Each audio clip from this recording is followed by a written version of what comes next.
I'm sucking on the tailpipe of the one in front of me, and nobody wants to look at the lead dog's ass. So I shave a few microseconds off the destination that none of us want to get to anyway, and get around the son of a bitch. But there's a never-ending supply of lead dogs, because it's an endless loop. And then it turns out somebody's taking my crappy little space, and that really pisses me off. So I screw somebody else and take their crappy little space, and start the zombie walk from our crappy little lot, which is 3 blocks from where I actually work, loaded down like a bunch of zombie bag ladies. And even though we have all this stuff, we're all naked without our car, and nobody really does any work anymore, but somehow business just lives on if you keep your mouth shut while you're tweaking your My Yahoo page between pointless phone calls, and go back to glaring at the dick on the cell phone and talking while you're trying to talk on the phone because they never have anything to say, which we all know because they have to shout, "I am here," which is a far cry from "I think therefore I am," because there obviously isn't a lot of thinking going on there. So do they really exist? And the real point of the call is that they've just realized that they've let themselves get interested in something for a whole minute and let go of mama's skirt, and now she's 3 steps away and panic is setting in. But they can bridge that gap thanks to the telecommunications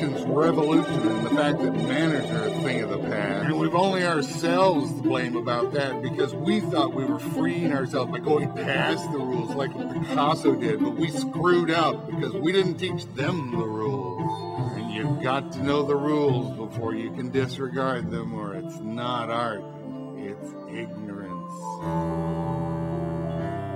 And that's why what passes for art is as bad as TV, but it's really big and it's really clear. And what else are you going to do when you get home?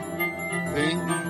Let's face it, we're happier with white noise. They proved that with rats in a cube farm maze. But the rats couldn't personalize their cubes by cutting a comic out of the newspaper, of which there are hundreds and thousands of copies, and pinning it to the wall of their cube about how Dilbert is stuck in this cube farm, and pins a comic to the wall to prove he's an individual and not a rat in a cube farm maze by pinning a comic to the wall, of which there are hundreds and thousands of copies, which makes it about as much art as a mimeograph machine or an Andy Warhol painting. I think I'll email this comic to all my friends instead. The phone isn't ringing anyway, and it's really pretty funny.